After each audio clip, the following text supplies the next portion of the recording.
নমস্কার। যাদের বিবাহ কিছুতেই ফাইনাল হচ্ছে না, কিছুতেই বিয়ে ম্যাচিউর করছে না, তারা অবশ্যই 15ই ফেব্রুয়ারি 2026 এই শিবরাত্রির দিনটিকে কাজে লাগান।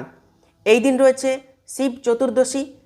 এই দিন শিবের বিশেষ কৃপা পেতে বিয়ে ফাইনাল করার জন্য কি করবেন? পঞ্চামৃত দিয়ে অবশ্যই শিবলিঙ্গ অভিষেক করবেন, যেখানে শিব নিত্য পূজিত হন। এই রকম কোনো শিব মন্দিরে গিয়ে পঞ্চামৃত দিয়ে শিবলিঙ্গ অভিষেক করবেন। যখন শিবলিঙ্গে বেলপাতা দেবেন, বেলপাতার যে মাঝের পাতাটি রয়েছে, সেই মাঝের পাতার ডোগাটি একটু ছিঁড়ে দেবেন, অর্থাৎ একটু কেটে দেবেন। কেটে দিয়ে বেলপাতাটিকে চিত দিকে নয়, উপর করে বেলপাতাটিকে শিবলিঙ্গে দেবেন।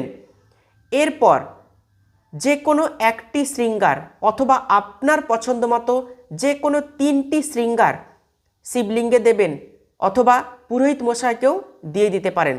যেমন সিঁদুর, আলতা, চুড়ি, আয়না, নেল পলিশ, লিপস্টিক, যে কোনো একটি অথবা আপনার পছন্দ মতো যে কোনো 3টি শৃঙ্গার শিবলিঙ্গে দান করে দিয়ে চলে আসবেন, অথবা পুরোহিত মশাইকেও দিয়ে দিতে পারেন। দেখবেন শিবের বিশেষ কৃপায় আপনাদের বিবাহ খুব চটজলদি, খুব দ্রুত ফাইনাল হবে।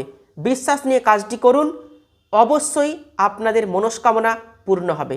ভালো থাকুন, সুস্থ থাকুন।